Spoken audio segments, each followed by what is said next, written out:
హిందూగా జీవించాలంటే పన్ను కట్టాల్సిన సమయం. ఈ దేశ శ్రమ బాద్షా పాదాల కింద నలిగిపోతున్న సమయం. ఒక వీరుడు కోసం ప్రకృతి పురుడు పోసుకుంటున్న సమయం. గోల్కొండ నుండి 8వ వాడు బయలుదేరాడు.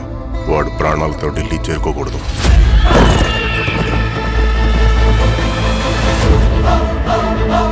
ఇది నేను రాసే చరిత్ర. సింహాసనమా, మరణ శాసనమా? ఈ భూమి మీద ఉన్నది ఒక్కటే కోహినూర్. దాన్ని కొట్టి తీసుకురావడానికి తిరుగులేని రామబాణం కావాలి.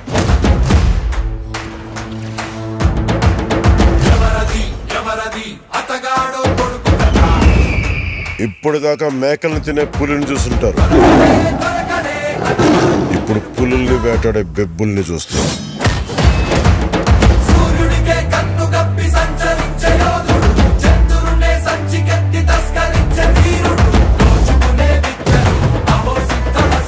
సర్దుకోలేకపోతున్నాను, సాయం చేస్తావా?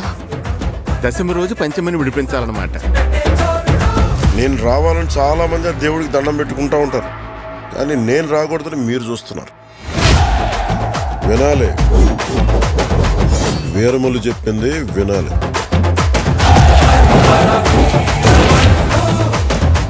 నువ్వు మా వెర్రివిస్తున్న మావయ్యవు కదూ.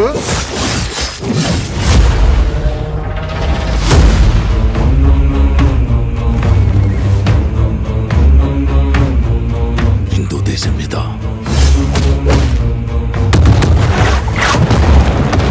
పవిత్రమైన మన జెండా గర్వంగా ఎగరాలి. ప్రకృతికి ఇంకో ధర్మం ఉంది ఔరంగజేబ్.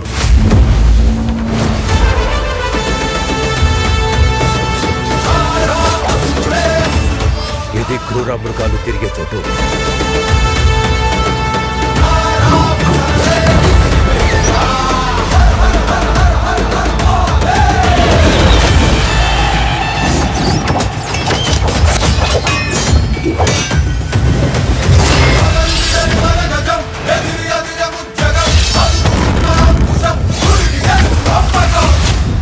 ఆంది వచ్చేసింది.